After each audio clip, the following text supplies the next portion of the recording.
எது எது எப்பப்போ எப்படி எப்படி நடக்கணுமோ அது அப்பப்போ அப்படி எப்படி நடக்கணும். There is a time for every thing அப்படின்னு சொல்கிறாங்கல்ல, பக்தியிலையும் அப்படித்தான். நீங்கள் நினச்சது எல்லாத்தையும் வந்து கடவுள் கொடுத்துட மாட்டார். எல்லாத்துக்கும் ஒரு நேரம் வர வேண்டும். யார் நிறைய பக்தி செலுத்துகிறார்களோ அவர்களுக்கு அந்த தலைக்கணம் வருமா. நான் எவ்வளோ காலமாக சாமி கும்பிட்றேன், இத்தனை வருஷமாக நான் சபரிமலைக்கு போகிறேன் தெரியுமா, எனக்கு தெரியாதான்னு பேசுகிறவங்க இருக்காங்க. உள்ளம் பெருங்கோயில் ஊனுடம்பு ஆலயம், வள்ளல் பிரானார்க்கு வாய் கோபுர வாசல், தெள்ளத் தெளிந்தார்க்கு சீவன் சிவலிங்கம் கள்ள புலனைந்தும் காளா மணிவிளக்கு. நம்ம இங்கே கோயிலாக வச்சா இது அந்த 5 என்ட்ரன்ஸ் அவனுக்கு கோபுரங்கள். இந்த பக்திங்கிற சொல்லுக்கு என்ன பொருள் தெரியுமாங்க? பக்திங்கிறது தமிழ் வார்த்தையே கிடையாதான். வாரியார் சுவாமிகள் சொல்கிறேன். வள்ளல் வாரியார் சுவாமிகள் கட்டுரை சிந்தனை செல்வம்னு ஒன்று இருக்குது, ரொம்ப நல்லாயிருக்கும். குட்டி குட்டி கட்டுரையாக ஒரு 200 கட்டுரை இருக்குது. அதில் பக்தி, பக்தி என்றால் அன்பு. பக்தி வலையில் படுவோன் காண்க. ரொம்ப பிடிச்சவர் எனக்கு கம்மலில் 10,000 பாட்டில், பரிவினில் கொணர்ந்தது எனில் பவித்திரம். அன்போடு கொடுக்கறது வேத வேள்வியில் போடுற பொருளுக்கு சமம்னு சொன்னார். அடியவர்களுக்கு அன்னம் பாலித்தல், அடியவர்களுக்கு செய்தல் தாங்க உண்மையான பண்பாடு. நீங்கள் வெளியிலலாம் போய் ரொம்ப எல்லாம் கஷ்டப்படலாம் படவே வேண்டாம். சிவன் அடியார்களுக்கும் அன்பர்களுக்கும் கோயில் தொண்டர்களுக்கும் நம்ம செய்கிற எல்லாமே புண்ணியத்தை தரும். பேரன்பிற்கும் பெருமதிப்பிற்கும் உரிய சான்றோர்களுக்கும் தாய்மார்களுக்கும் என்னுடைய பணிவான வணக்கங்களை தெரிவித்துக் கொள்கிறேன். மாணிக்க வாசகர் சொல்லுகிறார், வாழ்த்துவதும் வானவர்கள் தாம் வாழ்வான் மனம் நின்பால் தாழ்த்துவது தம்மை எல்லாம் தொழ வேண்டி. யார் மற்றவர்களை வாழ்த்துகிறார்களோ அவர்கள் வாழ்த்தப்படுவார்கள். பத்தரையும் நான் வாழ்த்தவே மாட்டேன், நான் பாட்டுக்கு இருப்பேன்னா உட்காந்துட்டு இருக்க வேண்டியதுதான். அதனால் வீட்டிலே இப்போ மனைவி நல்லா சமைச்சான்னா சொல்லலாம் கணவன்மார்கள், அம்மா நீங்கள் சமையல் ரொம்ப நல்லா இல்லைன்னா சொல்கிறாங்கல்லம்மா, ஒரே உப்பு மனுஷந்துமானா, காரம் சரியான காரம், குழம்பு இன்னும் கொஞ்சம் கொதிக்கணும், எத்தனை சொல்கிறாங்க. இன்றைக்கி சூப்பராக பண்ணியிருக்க சட்னி ரொம்ப நல்லாயிருக்கு. அந்த பாராட்டுறதுக்கு மட்டும் நானே கேட்பேன், ஏங்க பாராட்டினா தலைக்கணம் வந்துடும் மேடம், ரொம்ப தலைக்கணம் வந்துடான்னு ஒரு தட்டி வைக்கிறதா நல்லதுன்னு சொல்கிற ஆண்கள் எனக்கு தெரியும். என் கணவர்லாம் என்ன போட்டாலும் வாயை திறக்காமல் சாப்பிட்டார். இது எப்படி இருக்குன்னா இருக்குது, நிறையும் சொல்கிறதில்ல குறையும் சொல்கிறதில்ல. சாப்பிட்றதுங்கிறது விஷயமே கிடையாது. சில ஆண்களுக்கு அது ஏதோ வயிற்றுப்புற ஒரு சமாச்சாரம். அது என்ன ரொம்ப தண்டனைன்னா, அந்த மாதிரி ஆட்களுக்கு நல்லா சமைக்கக்கூடிய மனைவி கிடைப்பாங்க. அவங்க என்ன சமைச்சாலும் நீ வயிறு நிரம்பு இருக்குது, சாப்பாடு அவ்வளோதான். இது எதுக்கு போட்டு இத்தனை நேரம் கிச்சனில் போட்டு கஷ்டப்பட்டுருக்கேன்னு சொல்கிற ஒரு கணவன்மாருக்கெல்லாம் வந்தால் சமைக்கிற மனைவிமார்களுக்கு ரொம்ப கஷ்டம். எனவே பாராட்டுதலும் வாழ்த்துதலும் நம்மை வாழ வைக்கும். குடமுழுக்கு செய்கின்றவர்கள் ஈகோன்னு சொல்கிறோம், என்னால் தான் இது முடிஞ்சது, வேறு யாராக இருந்தாலும் முடியாதுங்கிற நினைப்பு இருக்கவே கூடாது. இங்கே அண்மையில் நடந்த காஞ்சிபுரத்தில் ஒரு நிகழ்வை சொல்லுகிறேன். 2ஆம் ராஜசிம்மன் பல்லவரசனுடைய காலம் பெரிய கோயில் கட்டினான். ஆனால் அந்த கோயில் இப்போ ரொம்ப சிதிலம் அடைஞ்சிருக்கு. ஆனால் அருமையான கோயில், காஞ்சி கைலாசநாதர் கோயில். அந்த கோவிலை அவன் கட்டிகிட்டு இருக்கான். இந்த மாதிரி இப்போ ஏகப்பட்ட அலங்காரங்கள். அந்த ஊரில் ஒரு சாதாரண ஒரு ஏழை, அவர் தினம் அதை பார்ப்பாராம். பார்த்துட்டு நம்மக்கிட்ட மட்டும் பணம் இருந்தால் நாமளும் சிவனுக்கு ஒரு கோயில் கட்டலாமே என்று அவர் இன்னொரு கோயில் தூணில் சாஞ்சு கொண்டு அவர் மனசுலேயே ஒரு கோயில் கட்டினார். கட்டி முடிச்சிட்டார். மனதில் 8 பிரகாரம், கர்ப்பகிரகம், சிவபெருமான், இங்கே இருக்கிற மாதிரி விநாயக பெருமான் எல்லாம் வச்சு ஒரு கோயிலை கட்டி முடிச்சிட்டார். முடித்து 17ஆம் தேதி கும்பாபிஷேகம்னு டேட் அவர் முடிவு பண்ணி வச்சிட்டார். சிவபெருமான் அந்த சோழ அரசன் கோயில் கட்டினானே, சோழ அரசனில் பல்லவரசன், ராஜசிம்ம பல்லவன், 2ஆம் ராஜசிம்மன், அவனும் அதே நாளில் 17ஆம் தேதினு வச்சுக்கோங்களேன், அந்த நாளை அவனும் முடிவு பண்ணி வச்சுருந்தான். இப்போ சிவபெருமானுக்கு கன்ஃபியூஸ் ஆகிடுச்சு, இந்த கோயிலுக்கு போகிறதா அந்த கோயிலுக்கு போகிறதான். அவர் என்ன செய்தார் தெரியுமா? நேரே சென்று பல்லவ அரசனுடைய கனவில் சென்று, நீ உன்னுடைய நேரத்தை மாற்றி வைத்துக்கொள். ஏன் சாமின்னா, எனக்கு இன்னொரு இடத்துல ஒரு அப்பாயின்மெண்ட் ஏற்கனவே இருக்குது, அந்த கும்பாபிஷேகத்துக்கு நான் போகணும், நீ உன்னால் மாற்றிக்கோ. அது எந்த கோயில் சாமின்னா, அது இதே காஞ்சிபுரத்தில் இருக்கிறது, அதுக்கு நான் போகிறேன்ட்டு சிவன் மறைந்து விட்டார். ரொம்ப வருத்தமாக போச்சு இந்த பல்லவ அரசனுக்கு. காஞ்சிபுரத்தில் நம்ம கோவிலை தவிர எவன்டாது அவ்வளோ பெரிய கோயில் கட்டினதுன்னு சந்தேகமாக போச்சு. கூப்பிட்டான் அதிகாரிகளை, ஏய் போங்கடா, காஞ்சிபுரத்தில் இதை தவிர பெரிய கோயில் எவன் கட்டினான்னு போய் பாருங்கன்னா. எல்லாம் போய் சுற்றிட்டு வந்து, இல்லை அரசே எங்கேயுமே அப்படி ஒரு கோயிலை காணோம். பின்ன எப்படி சுவாமி இப்படி சொன்னார்? என்னமோ ஒரு பூசலார்னு ஒரு பேர் சொன்னார்ரா. ஐயோ அது ஒரு பண்டாரம், ஒரு கோயில் எல்லாம் உட்காந்துட்ருக்காரு அப்படி சிவத்தில் சாஞ்சுக்கிட்டு. அப்படியா? அவரை போய் நாம் பார்க்கணும். இப்போ இருக்கிற ராஜாவாக இருந்தால் அவரை இழுத்துட்டு வாடான்னு இருப்பான். ஆனால் இவன் ரொம்ப நல்ல அரசன். அதனால் என்ன பண்ணால் நேரே போனான். பூசலாரியை கண்டு வணங்கி, நீங்கள் தான் பூசலாருங்கிறதா? அப்படித்தான் இந்த ஊர்க்காரங்களாம் சொல்லிக்கிறாங்க. ராஜாவை பார்த்து தான் அவர் விலை வெறுத்து போயிட்டார். நீங்கள் ஏதாவது கோயில் கட்டியிருக்கீங்களா? இவர் இப்படி யோசிச்சார். ஆமாம் ராஜா, அந்த கோயிலில் சிவபெருமானுக்கு எல்லாம் ஆமாம் இதே மாதிரி நீங்கள் எப்படி கட்டியிருக்கீங்களோ அதே மாதிரி எல்லாம் நானும் வந்து எல்லாம் பண்ணி ஒரு சிவலிங்கத்தையும் பிரதிஷ்டை பண்ணி நாளை கழித்து கும்பாபிஷேகம் முடிவு பண்ணிங்க ஏன்னு கேட்டான். பூசலார் காலில் விழுந்து அவர் சொன்னார், நீ உன்னுடைய கும்பாபிஷேகத்துக்கு தான் சுவாமி வருகிறேன்னு சொன்னார், என்னுடைய நாளை மாற்ற சொன்னார், உன் கோயில் எங்கே இருக்குன்னார்.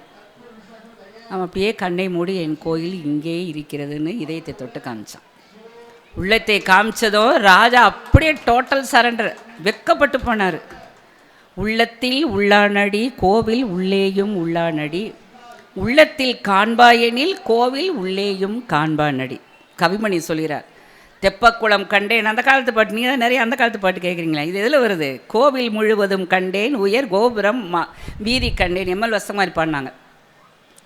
வீதியெல்லாம் போய் பார்த்தேன், கோவிலெலாம் பார்த்தேன், தெருவெல்லாம் போய் பார்த்தேன், எங்கேயுமே சாமியை காணோம். அப்புறம் தான் தெரிஞ்சது அவன் கோவிலுக்குள்ள இங்கே இருக்குது. உள்ளம் பெருங்கோயில் ஊனுடம்பு ஆலயம், வள்ளல் பிரானார்க்கு வாய் கோபுர வாசல், தெள்ளத் தெளிந்தார்க்கு சீவன் சிவலிங்கம் கள்ள புலனைந்தும் காளா மணிவிளக்கு. நம்ம இங்கே கோயிலாக வச்சா இது அந்த 5 என்ட்ரன்ஸ் அவனுக்கு கோபுரங்கள். 2 பேர் தேடுவதற்கு முயற்சி செய்தார்கள். திருமாலும் பிரம்மனுக்கும் சண்டை வந்தது, யார் உயர்ந்தவர்கள். அப்போ 2 பேர் வந்து யாரையாவது போய் கேட்கணும்ல. என்ன பண்ணாங்க, நேரே சிவபெருமான்கிட்ட வந்தாங்க. எங்கள் 2 பேரில் யார் உயர்ந்தவர்கள்? 2 பேரை விட இவர் தான் பரம்பொருளுங்கிறது அவங்களுக்கு தெரியலை. அதனால் யார் உயர்ந்தவர்கள் நீங்கள் சொல்லணும். உடனே சிவபெருமான் சொன்னார், அப்படியா திருமாலே, நீ வந்து என்னுடைய திருவடிகளை கண்டுபிடிக்க வேண்டும். பிரம்மனே, நீ என்னுடைய திருமுடியை கண்டுபிடிக்க வேண்டும். யார் முதல்ல கண்டுபிடிக்கிறீங்களோ அவங்க தான் உயர்ந்த கடவுள்ன்ட்டு பெரிய வானளாவிய தோற்றம் எடுத்தார் சிவபெருமான். இவன் அன்னப்பறவையாக மாறி பிரம்மன் மேலே போனான் பறந்துக்கிட்டே இருக்கான், கண்டே பிடிக்க முடியல. இவர் வராக அவதாரம் எடுத்து பூமியை குடஞ்சி போகிறாரு, இவராலையும் கண்டுபிடிக்க முடியல. பிரம்மன் போய்கொண்டிருக்கின்ற பொழுது மேலே சிவபெருமானுடைய தலையில் இருந்து விழுகின்ற ஒரு தாழம்பூ அவர் பார்த்தார். தாழம்புவே, நீ எங்கேருந்து வருகிறாய்? நான் சிவனுடைய திருமுடியிலிருந்து விழுந்து விட்டேன், கீழே பூமி நோக்கி போய் கொண்டிருக்கிறேன், எனக்கு ஒரு சின்ன உதவி செய். நான் சிவனுடைய திருமுடியை பார்த்தேன்னு பொய் சொல்லுவேன், நீ ஆமான்னு எனக்கு சாட்சி சொல்லணும். இப்போ முதல்ல பொய் சாட்சி சொன்னது தாழம்பூ, மனுஷனில் ஒரு பூ. உடனே அது பூ சரி அப்படின்னு இருந்துச்சு. நான் பார்த்துட்டேன் அப்படின்னு டிக்ளேர் பண்ணார் இவர். உடனே சிவபெருமான் உருவத்தை சுருக்கிக்கூடாது. நீ என்னத்தை பார்த்தேன்னாரு. சுவாமி, நான் உங்களுடைய திருமுடியை பார்த்தேன். அப்படியா, நீ என்னை பார்த்தாய் திருமுடிங்கிறதுக்கு என்ன சாட்சி? இந்த தாழம்பூ சாட்சி. தாழம்புவே, இவன் என் திருமுடியை பார்த்தானா? ஆமாம் சுவாமின்னு. நீ பொய்யா சொன்ன. இனிமே பிரம்மனே, உனக்கு தனி கோவில் வழிபாடு கிடையாது. எங்கேயாவது பிரம்மனுக்குன்னு கோயில் கட்டி கும்பாபிஷேகம் பண்ணுறமா? எங்கேயாவது ஒட்டிக்கிட்டு இருப்பார் கோயில்கள், அங்கங்கே வெளிப்பிரகாரத்தில் இருப்பாரே தவிர தனியாக பிரம்மன் கோயில் கிடையாது. அப்போ பிரம்மனுக்கு கோயில் கிடையாது. தாழம்புவே, நீ எனக்கு ஆகவே ஆகாது. சிவபெருமானுக்கு சுவாமிக்கு ஆகாத பூ தாழம்புன்னு வச்சுட்டாங்க. அப்போ அந்த செய்தியை நாவுக்கரசர் திரு அங்கமாலையில் சொல்கிறாரு. தேடி கண்டு கொண்டேன், தேடி கண்டு கொண்டேன், திருமாலோடு நான்முகனும் தேடி தேடோன தேவனை என்னுள்ளே தேடி கண்டு கொண்டேன். திருமாலோடு நான்முகனும் தேடி தேடோனா தேவன். திருமாலாலையும் காண முடியல, நான்முகன் பிரம்மா, நான்முகனாலும் காண முடியல. ஆனால் அவன் என் மனதிற்குள் இருக்கிறான் என்பதை நான் கண்டு கொண்டேன். நீங்கள் எங்கேயுமே போய் கஷ்டப்படாதீங்க. விபுலானந்தர்னு ஒருவர் இலங்கையில் இருக்கிற தமிழர், அதே சமயம் இசையில் ரொம்ப கெட்டிக்காரர். யாழ் நூல்னு மிகச்சிறப்பான ஒரு நூலை எழுதியவர். அவர் ஒரு பாட்டில் சொல்கிறார், ஒரு தலைவியும் தோழியும் பேசிகிட்டு இருக்காங்க. தோழி கேட்குறா, சுவாமிக்கு எந்த பூடி ரொம்ப பிடிக்கும்? மல்லிகைப்பூவா அல்லது முல்லைப்பூவா ஜாதிப்பூவா? சுவாமிக்கு எது பிடிக்கும்? அவள் சொல்கிறா, மல்லிகைப்பூவும் கிடையாது, முல்லைப்பூவும் கிடையாது, சுவாமிக்கு பிடிச்சது உள்ள கமலம். அற்புதமான தமிழ் வார்த்தை அது. வெள்ளை நிற மல்லிகையோ வேறெந்த மாமலரோ, வள்ளல் இணையடிக்கு வாய்த்த மலர் எதுவோ, வெள்ளை நிற பூவுமல்ல வேறெந்த மலருமல்ல உள்ள கமலமடி உத்தமனார் வேண்டுவதுன்னு பதில் சொல்கிற மாதிரி ஒரு அருமையான பாட்டு விபுலானந்த சுவாமிகள் சொல்கிறார். எனவே அந்த உள்ளத்தில் இறைவனை நினைத்தல் வேண்டும். அப்படி நினைக்கிற சமயத்தில் பக்தியில் எது இருக்கக்கூடாது, எந்த பண்பாடு இருக்கக்கூடாது, ஆணவம் இருக்கவே கூடாது. ஆனால் நீங்கள் யோசித்து பார்த்தீங்கன்னா யாருக்கெல்லாம் ஆணவம் இருக்கும் அப்படின்னா, ரொம்ப அழகான பெண்ணுக்கு ஆணவம் இருக்கும். இந்த அழகால் அந்த உலகத்தையே ஜெயிச்சிருவேன் நினைக்கிற பெண்கள் உண்டு. நிறைய பணம் இருக்குது பாருங்கள், என் பணத்தை வச்சு உலகத்தையே வாங்குவேன் சொல்கிறானா. நிறைய படித்தவன் இருக்கான்ல, என் கல்வியால் இந்த உலகத்தை வாங்குவேன். இந்த 3 தானே நமக்கு முக்கியம். கல்வியா, செல்வமா, வீரமான்னு தானே சொல்கிறோம். இந்த 3ம் யார்கிட்டெல்லாம் இருக்கோ அவர்கள் அதே மாதிரி இன்னொன்று இருக்கான்.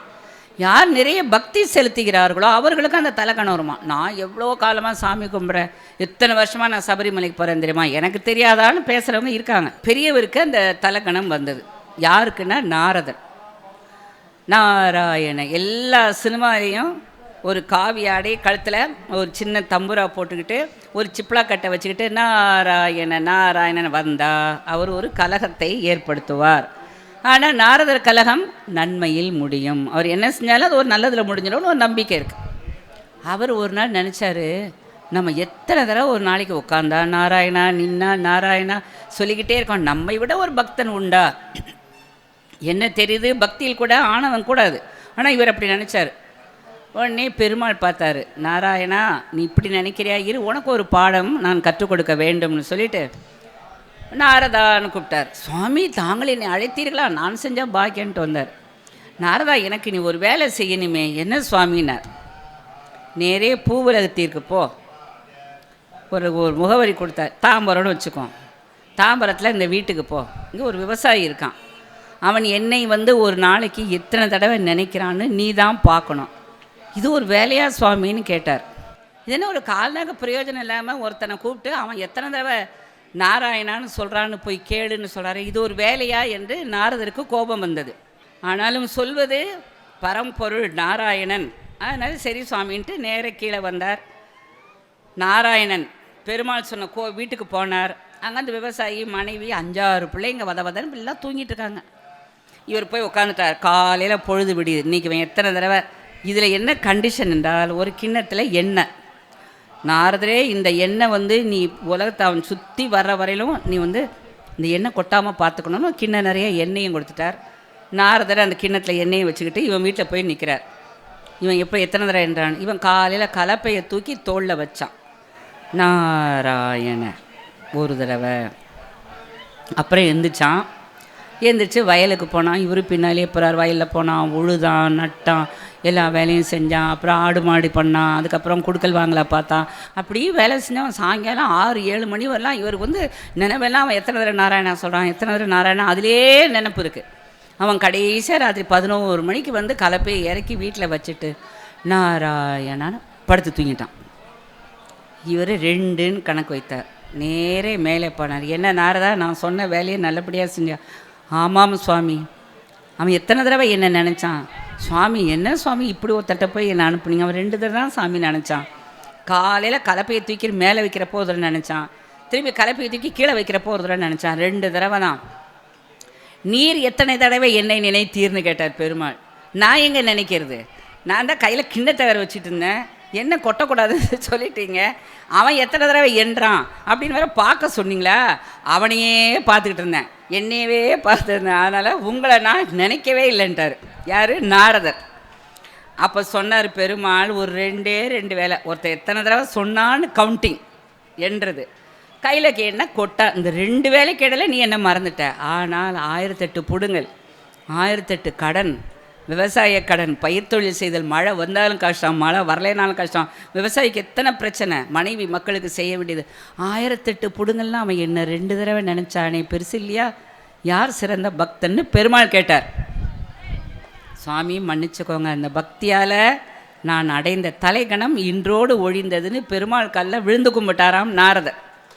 அப்போ என்ன தெரியுதுன்னா, ஆணவம் கல்வியாலும் படிப்பாலும் அழகாலும் வரக்கூடாதுங்கிறதல்ல விஷயம். பக்தி இருக்கிறவங்க கூட, நான் கோயிலுக்கு இத்தனை வருஷமாக போயிட்டுருக்கேன், திருவண்ணாமலையில் இவ்வளோ வருஷமாக போயிட்டுருக்கேன், இங்கே இத்தனை வருஷமாக போகிறேன், நான் அளக்குறாங்க பாருங்கள். அதில் புண்ணியமே கிடையாது. அதை இறைவன் ஏற்றுக்கொள்வது இல்லை எந்த காரணத்துலேயும்.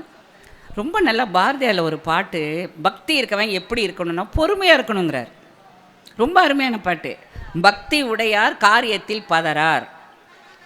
இந்த பக்திங்கிற சொல்லுக்கு என்ன பொருள் தெரியுமாங்க? பக்திங்கிறது தமிழ் வார்த்தையே கிடையாதான். வாரியார் சுவாமிகள் சொல்கிறார். நான் வள்ளல் வாரியார் சுவாமிகள் கட்டுரை சிந்தனை செல்வம்னு ஒன்று இருக்குது, ரொம்ப நல்லாயிருக்கும். குட்டி குட்டி கட்டுரையாக ஒரு 200 கட்டுரை இருக்குது. அதில் பக்தி, பக்தி என்றால் அன்பு. பக்தி வலையில் படுவோன் காண்க ஒரு பாட்டு இருக்குது. அன்பெனும் வலையில் அகப்படும் ஆரமுது வள்ளல் பெருமான் சொல்கிறார். முக்தி நெறி அறியாத மூர்க்கரோடு முயல்வேனே பக்தி நெறி அறிவித்து பழவினைகள் பாரும் வண்ணம் சித்தமலம் அறிவித்து சிவமாக்கி இணையாண்ட அத்தன் எனக்கு அருளியவாறு யார் பெறுவார் அச்சோவேங்கிறார் மாணிக்க வாசகர். எனக்கு ஒன்றுமே தெரியாது, சர்வ இதாக இருந்தேனே, குதிரை வாங்க தானே நான் போனேன், நீ வந்த இடத்துல என்னை நீ ஆட்கொண்டா என் பெருமானே. முக்தி நெறி அறியாத மூர்க்கர், கண்ட ஆட்களோடு நான் பழகிட்டு இருந்தேன், நீ பக்தி நெறிய அறிவித்தாய். அந்த இடத்துல பக்திங்கிறது எல்லாரோடும் அன்பு செய்து இறைவனை கும்பிடுதல். அப்போ அந்த பக்திங்கிற சொல்லுக்கு அன்பு என்பது ரொம்ப அருமையான ஒரு பொருள். அப்போ அந்த அன்பு உடையவர்கள் படபடன்லாம் இருக்க மாட்டாங்க, ரொம்ப பொறுமையாக இருப்பாங்க. காரியத்தில் பதறார். அதுக்கு ஒரு ஓமை போட்டான் பாருங்க பாரதி. ஒரு விதையை செடியை அவரைக்காய் விதையை நடுறீங்க, மறுநாளே முளைச்சிருமாங்க? மறுநாளே கொடியாகி மறுநாளே காய்ச்சிருமா? கிடையாது. இன்றைக்கி விதைச்சா நீங்கள் போய் பார்த்துக்கிட்டே இருந்தால் ஒரு 2-3 நாள் ஆகுதா சார் அந்த முளை விடுறதுக்கு? ஒரு 4-5 நாள் கழித்து இத்தினூண்டு ஒன்று வரும். அப்புறம் ஒரு 10 நாள் கழித்து இவ்வளோண்டு வரும். கொஞ்சம் கொஞ்சமாக அப்புறம் நம்ம ஒரு குச்சியை கொண்டு வைப்போம், அது 1 மாதம் ஆகும். ஆடிப்பட்டம் தேடி விதைன்னு சில சமயம் நான் நட்டுட்டு போய் பார்ப்பேன், ஒன்றும் வளராது. அதுவும் மெட்ராஸ் மண்ணு பூரா உப்பு போட்ட விதையெல்லாம் வீணாயிடும். ஏதாவது 1-2 வரும். அப்புறம் அது வந்து ஒரு காய் பச்சை மிளகாய் காய்ச்சாவே பெரிய விஷயம். அப்போ நம்ம வீட்டில் காய்ச்சிருக்குன்னு அவ்வளோ கஷ்டம். மண்ணை பொறுத்தது தான் விளைச்சல். அப்போ என்ன பண்ணுறது, அந்த கொஞ்சம் கொஞ்சமாக வந்து அதுக்கப்புறமா அது குச்சியில் படர்ந்து அதுக்கப்புறமா அது கொடியாகி அது காய்க்க 3 மாதம் 4 மாதம் அப்படி ஆகுதுல்ல. அப்போ எவ்வளோ பொறுமையாக நீங்கள் இருக்கிறீங்க. பக்தி உடையார் காரியத்தில் பதறார் மிகுந்த பொறுமையுடன் வித்து முளைக்கும் தன்மை போல். எவ்வளோ அழகான ஓமை பாருங்கள். விதை முளைக்கிறது எவ்வளவு ஸ்லோ ப்ராசஸ், ரொம்ப மெதுவாக நடக்குமோ அந்த மாதிரி தான். நீங்கள் நினச்சது சாமிக்கிட்டே போய் எதையும் கேட்ட முடியாது. நான் உனக்கு 6 மாதம் வரேன், நீங்கள் கொடுத்தா என்னன்னு கேட்பீங்களா? எது எப்பப்போ எப்படி நடக்கணுமோ அது அப்பப்போ அப்படி நடக்கணும். There is a time for every thing அப்படின்னு சொல்கிறாங்கல்ல. பக்தியிலையும் அப்படித்தான். நீங்கள் நினச்சது எல்லாத்தையும் வந்து கடவுள் கொடுத்துட மாட்டார். எல்லாத்துக்கும் ஒரு நேரம் வர வேண்டும். அந்த நேரம் வர்றதுக்கு எக்காரணம் கொண்டும் பக்தியில் அகந்தை இருக்கக்கூடாது. ஒரு பெரிய முனிவர், அவர் வந்து நரசிம்மனை கும்பிடுறவர். எங்கள் வீட்டிலலாம் நரசிம்மன் ரொம்ப நாங்கள் கும்பிட்டது கிடையாது. உங்களுக்கு தெரியும், நரசிம்ம அவதாரம் வந்து 10 அவதாரங்களில் ஒன்று. தலை வந்து சிங்கமாக இருக்கும், உடம்பு வந்து மனித உடம்பு. இந்த இரணியகசிப்பு ரொம்ப வந்து அரசன் வந்து ரொம்ப வந்து எல்லாரும் நம்மளை தான் கும்பிடணும், நாராயணன்னு சொல்லக்கூடாதுன்னு சொன்னப்போ அவர் அந்த அவதாரம் எடுத்து நரசிம்மர் அவதாரம் எடுத்து அந்த அரசனை அரக்கனை கிழித்தார். அரசனை அப்படின்னு பிரகலாதனுடைய தந்தையார் இரணியகசிப்பு. அந்த இரணியகசிப்பு அதில் வருதில்ல, அதை வந்து நம்ம பிள்ளைகளுக்கு அந்த கதையெல்லாம் தெரியறதில்ல. அந்த மாதிரி அந்த நிறைய பேருக்கு அது தெரியாது. இந்த முனிவர் வந்து அந்த ஒரு சாமி மட்டும்தான் கும்பிடுவார். எப்படி நான் கபாலிங்கிறனோ அது மாதிரி அவர் அந்த நரசிம்மரை மட்டும் கும்பிட்ற ஒரு முனிவர் காட்டில் இருந்தார். அவருக்கு என்னென்னா, ஒரு தடவையாவது நரசிம்மரை பார்க்கணும். நரசிம்மா ஓம் நரசிம்மா ஓம் நரசிம்மா. 1 வருஷம் 2 வருஷம் 10 வருஷம் 20 வருஷம் அது பாட்டுக்கு வருஷம் ஓடுது. தாடி கீடியெல்லாம் முளைச்சி அவரை சுற்றி புத்தெல்லாம் வந்து அப்படியே இடத்த விட்டுக்கு அசையாமல் இருக்கார். அந்த காட்டுக்கு ஒரு வேடன் ஒன்று வச்சுக்கோங்க. யார் வந்து இறைவனை முழுக்க நம்புவாங்கன்னா, படிக்காதவங்க நம்புவாங்க. படிக்காதவங்களுக்கு நம்ம எதாவது சொன்னால் உடனே கேட்டுருவாங்க. அப்படியே மேடம் இது நடக்குமா, நீ செஞ்சு பாரு நம்பிக்கையோட. ஓகே. படித்தவங்க ஆராய்ச்சி பண்ணுவாங்க, இந்த அம்மா சொன்னது நடக்குமா நடக்காதா, டெஸ்ட் பண்ணுவோம். யாரை? கடவுளை டெஸ்ட் பண்ணுவீங்களா? கடவுளை டெஸ்ட் பண்ணி பார்க்குறது நடக்குமா நடக்காதா. பயணங்கள் போகின்ற பொழுது எங்கேயுமே எங்கள் வீடுக்கு நான் வந்து மறைமலை அடிகளாருடைய பேரன் மனைவி, என் கணவருடைய தாத்தா மறைமலை அடிகள். அவங்க வீட்டில் எப்படி ஒரு நல்ல சைவத்தை தவிர எந்த சாமியும் கும்பிட மாட்டாங்க. முழுமுதற் கடவுள் சிவன், அம்பிகை, முருகன். மற்ற எல்லாத்தையும் போய் கும்பிட்டுட்டு எல்லா கோயிலுக்கும் போயிட்டு மாணிக்க வாசகர் ஒன்று சொல்கிறார், அன்பர்களே உள்ளேன் பிற தெய்வம் உன்னையெல்லால் எங்கள் உத்தமனே. அதுக்கு பேர் தெய்வ கற்புன்னு பேர். ஒரே சாமியை கும்பிடணும். இப்படி நீங்கள் நினச்சி பாருங்களேன். இப்போ நமக்கு வந்து அது பழகிட்டோம், நம்ம எல்லா சாமியும் நிறையா கும்பிட்டு பழகிட்டோம், அதில் தவறு இல்லை. ஆனால் எது சிறந்தது? முதல்ல நீங்கள் எல்லாத்தையும் கும்பிடுங்க. 10 சாமியை கும்பிட்றீங்க, 10 8 ஆக்கி, 8 6 ஆக்கி, 6 4 ஆக்கி, 4 3 ஆக்கி, அப்புறம் ஒன்றுக்கு எடுத்தது வந்துடுமா? உருவ வழிபாடே இல்லைங்கிறது எப்போ வரும்? அந்த மனதை பக்குவப்படுத்தி நமக்கு வந்து அந்த கான்சன்ட்ரேஷன் ஆஃப் த மைண்டு, ஒருமையுடன் நினைவு திருமலரடி நினைக்கின்ற உத்தமர். அந்த ஒருமைங்கிறது பாருங்கள், அது மனசுக்குள்ளே இறைவனை தவிர ஒன்றும் இல்லைங்கிற நிலவரம் ரொம்ப நாளாகும், ரொம்ப வருஷம் ஆகும். அந்த பக்குவம் வந்ததுக்கப்புறம் நீங்கள் அதெல்லாம் வச்சுக்கலாம், உருவம் வேண்டாம்னு. ஆனால் இப்போ நமக்கு ஒரு பிள்ளையாரை பார்த்தா அப்பாடா, பிள்ளையாரை பார்த்தாச்சு, அப்புறம் முருகனை பார்த்தாச்சு, நமக்கு உருவ வழிபாடு இப்போ தேவை. ஏன்னா நம்ம அந்த அளவுக்கு பக்குவப்படலை. அப்போ அந்த மாதிரி இந்த உருவ வழிபாடு வந்து நரசிம்மரை கும்பிட்டுட்ருக்கான் இல்லையா, இவன் வந்து நரசிம்மரையே கும்பிட்டுக்கணும் பார்க்கணுன்னு ஆசைப்பட்டுட்டுப்போ அந்த காட்டுக்கு ஒரு வேடன் வருகின்றான். அந்த வேடன் பார்க்குறான், இவருக்கு தாடி கிடியெல்லாம் முளைச்சி பயங்கரமாக நகமெல்லாம் வளர்ந்து, அப்புறம் இவன் மெதுவாக அந்த குச்சியை வச்சு வில்லை வச்சு அவர் அப்படியே தொட்டான். அவர் அப்படியே முடிச்சிட்டார். ஏன் என் தவத்தை கலைத்தாய்? தவம்னா என்னன்னு அந்த வேடனுக்கு தெரியல. தவமா சாமி அப்படின்னா என்ன? நான் எவ்வளவு காலமாக தவம் செய்கிறேன் தெரியுமா? நீ என் தவத்தை வீணாக கலைத்து விட்டாய். சாமி, இப்போ நீங்கள் வந்து ஒன்றுமே சாப்பிட மாட்டிங்களா? நான் சாப்பிட்ட 30 ஆண்டுகள், இந்த 30 ஆண்டுகளாக நான் அடக்கி கொண்ட காரணத்தால் எனக்கு மலசலம் எதுவுமே கிடையாது. அப்படிலாம் முடியுமான்னு அந்த வேடன் வந்து படிக்காத முட்டாள். இலக்கியத்தில் வந்து 3 வேடர்கள் பேசப்படுகிறார்கள் பக்தி இலக்கியத்தில். ஒன்று குகன், இன்னொன்று சபரி, இன்னொன்று கண்ணப்பன். படிக்காத வேடர். படிக்காதவர்கள் முக்தி நாளாரில் கண்ணிடந்து அப்போ வல்லே நல்லே நான் சென்று ஆளாவது எப்படி திருக்காலத்தி அப்பனிக்கேங்கிறார் பட்டினத்தார். 6 நாளில் முக்தி அடைஞ்சவன். சபரி வந்து ருசி பார்த்த கனியை ராமபிரான் வந்து சாப்பிட்டான்னு படிக்கிறோம். குகன் அவன் தேனும் மீனும் கொணந்தனன் திருத்தி யாதுகோள் உள்ளம். ராமனுக்கு என்ன பிடிக்கும்னு தெரியல, தாயினும் இனியன்கிறார் கம்பா. அம்மாவை காட்டில் இனிமையானவன் குகன். முதல் தடவை விருந்தாளியை பார்க்க வரமே என்ன கொண்டு வரதுன்னு நல்ல தேன், காட்டு தேன், நல்ல மீனை சுட்டு ருசியாக கொண்டு வந்து தேனும் மீனும் கொணந்தனன் திருத்தி சுத்தமாக கொண்டுக்க. ராமானி அப்படியே எடுத்து சாப்பிட வேண்டியதான். சுற்றிலும் முனிவர்கள் கப்படிக்குது, அவனை பார்த்தாவே கப்படிக்குது, அதை பார்த்தா இன்னும் கொஞ்சம் கப்படிக்குது. இவன் பார்த்தா ராமன் இந்த முனிவர்களையும் பார்த்தீங்களா ஆச்சாரம் அது இதுன்னு பேசிகிட்டா இருக்கீங்கன்னு. பரிவினில் ரொம்ப பிடிச்சவர் எனக்கு கம்மலில் 10,000 பாட்டில், பரிவினில் கொணர்ந்தது எனில் பவித்திரம், அன்போடு கொடுக்கறது வேத வேள்வியில் போடுற பொருளுக்கு சமம்னு சொன்னார். எவ்வளோ அருமை இல்லை? பரிவினில் கொணர்ந்தது எனில் பவித்திரம் எம்மனும் இருக்கும். வேள்வி பொருளை போட்டுக்கிட்டு இருக்காங்களே அதுக்கு சமம் இந்த மீனும் தேனும் உண்டனம் மகிழ்ந்து. நான் ஏற்றுக்கிட்டேன் குகா, நீ உட்காருன்ட்டார். அப்போ எது ரொம்ப முக்கியம் என்றால் அன்பு முக்கியம். இந்த வேடன் இந்த மாதிரி முரட்டு வேடனாக இருக்கான். அதனால் என்ன சாமி உங்களுக்கு என்ன வேணும்? இப்போ எப்போ வந்து நீங்கள் இந்த விரதத்தை முடிப்பீங்க? நான் என்னுடைய நரசிம்மனை பார்க்க வேண்டும். அப்படின்னா என்னது, அது மிருகமானு கேட்டான். அது மிருகம்னு சொல்ல முடியாது. இப்போ பிள்ளையார் என்ன மிருகமா மனிதனா? தலை மட்டும் யானை, மற்றெல்லாம் மனித உடம்பு. அந்த மாதிரி இவர் சொல்கிறார், தலை சிங்கம், மனித உடம்பு. இந்த காட்டில் அப்படி ஒரு மிருகத்தை நாம் பார்த்ததே இல்லைங்க அந்த வேடன். உன் கண்ணுக்கெல்லாம் அவர் அகப்பட மாட்டார். என்னை போல 30 வருடம் தவம் செய்வ தான் இந்த ஈகோ சொல்கிற மாதிரி இருக்கும் பக்தியில். என்னை போல 30 ஆண்டுகள் தவம் செய்கிறவனுக்கே கிடைக்கல, நீ ஒரு படிப்பறிவிற்ற வேடன். உங்களில் எப்படி? சாமி, ஒரு நாள் எங்களுக்கு டைம் கொடுங்க, நேரம் கொடுங்க. உங்களுக்கு அந்த நரசிம்மத்தை, அவன் நரசிம்மன் ஒரு விலங்குன்னு தான் நினச்சிக்கிட்டான்.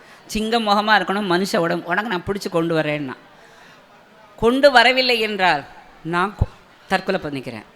நீங்கள் ஒன்றும் ஆக வேண்டாம். இன்று இரவுக்குள் இப்போ நான் போய் தேட போகிறேன்ல, நாளை மாலைக்குள்ளே உங்களுக்குள்ளே அந்த நரசிம்மரை கொண்டு வந்து காட்டலைன்னா நான் என்னுடைய சின்ன கத்தி வச்சுருப்பாங்களே அதால் அறுத்து நான் செத்து போகிறேன். இது சத்தியம்னு சொல்லிட்டு காட்டுக்குள்ளே போயிட்டான். போய் இவன் வந்து நரசிம்மரை தான் தேனா, நரசிம்மா நரசிம்மா, சிங்கத்தலை, மனுஷ உடம்பு, நரசிம்மான்னு எப்படி இவனுக்கு தெரிஞ்சதை அப்படி தேடிட்டு இருக்கான். இவன் யாருக்காக தேடுறான்? தான் முக்தி அடையணும்னு தேடலை. இந்த சாமியார் செத்து போயிடுவார் நரசிம்மா, என் கண்ணில் வந்துரு, சாமியார் செத்து போயிடுவார் நரசிம்மா, என் கண்ணுக்கு காட்சியளி, நீ காட்சியில் எனக்கு நீ வரையா இல்லையா, நீ எங்கே இருக்க, இந்த சாமியாருக்கு 30 வருஷமாக நீ டிமி கொடுத்துட்டு எங்கே இருக்கேன்னு காடெல்லாம் சுற்றினா பொழுது விடிஞ்சது, மதியானம் போச்சு, ராத்திரி போச்சு, அந்த சாமியார் சொன்ன நேரமும் வந்துச்சு. இனி நம்ம உயிரை வச்சுட்ருக்கல அர்த்தம் இல்லை. பாவம் அந்த சாமியார் முன்னால் போய் நம்ம தோத்துட்டு நிற்கிறவர் தான் நம்ம செத்தே போகலான்னு கத்தியை எடுத்து இப்படி கழுத்தில் வச்சாலே பக்தா நான் வந்து விட்டேன்னு ஒரு சத்தம் கழிச்சு பார்த்தா எதுக்கு நரசிம்மன் நிற்கிறாரு, பெரிய நரசிம்மர். இவனே பயந்துட்டான். பார்த்தா இம்மா பெரிய சிங்கம், தலை, உடம்பு, 4 புஜங்கள், இதுதான் அவர் சொன்ன அந்த சிங்கமும் தலையும் இதுமா. இவனுக்கு அப்பவும் கடவுளுங்கிற உணர்ச்சி தெரியல. இதுதான் அந்த இது. ஏய், நீ எத்தனை வருஷமாக அந்த சாமியாருக்கு அகப்படாமல் இருக்க, இங்கே வான்னு ஒரு காட்டு கொடியை எடுத்து நல்லா பிடிச்சி கட்டுனா. யார? நரசிம்மரை கட்டி தர தர தரதான் இங்கே வா, நீ அந்த சாமியார்ட்ட கொண்டு உன்னை நிறுத்துறேன். பாவம், அவர் 30 வருஷமாக சாப்பிடவே இல்லை, உன்னை தான் பார்க்கணும்னு சொல்லிட்டு இருக்காரு. வான்னு தர தர தர தரன்னு பிடிச்சி இவர் ஓம் நரசிம்மா ஓம் நரசிம்மா ஓம். இவர் 30 வருஷமாக உட்காந்துட்டு இருக்க சாமியார். சுவாமியை தங்கள் கண்ணால் திறந்து பாருங்கள் சாமின்னா. நான் மாட்டேன் பாரு, இன்றைக்கி நீ செத்து தான் போகிற, இந்த நரசிம்மரை கொண்டு வரல. இந்த பாரு நரசிம்மர் எல்லாம் நீ சிங்கத்தால் மனுஷ உடம்புன்னு சொன்னல, அந்த ஒரு மிருகத்தை பிடிச்சி கொண்டாந்து நிறுத்திக்க, நீ பார். சாமியார் மெதுவாக பார்த்தா சாட்சாத் நரசிம்மர் எதுக்க நிற்கிறாரு. நரசிம்மான்னு காலில் விழுந்தார்ல. நரசிம்மர் சொல்லிட்டார், பக்தனே நான் உனக்காக வரல, இந்த வேடனுடைய அன்பில் கட்டுப்பட்டு நான் வந்தேன். நீ உனக்கு முக்தி அடைய வேண்டும் என்பதற்காக நீ 30 வருஷமாக என்னை கும்பிட்டாய். வேடன் நீ செத்து போகக்கூடாதுங்கிறதுக்காக அவன் ஒரு நாள் முழுக்க அவனுக்கு வேறு எந்த சிந்தனையும் இல்லாமல் நரசிம்மனை தேடணும், சாமியார் செத்து போயிடுவார், நரசிம்மனை தேடணும்னு உனக்காக அவன் என்னை தேடினான். எங்கே சுயநலம் இல்லாமல் பிறநலம் இருக்கிறதோ நான் அங்கே வருவேன், இவனுக்காக நான் வந்தேன்னு சொல்லிட்டு இவனுக்கு அனுகிரகம் பண்ணிட்டு போயிட்டார்.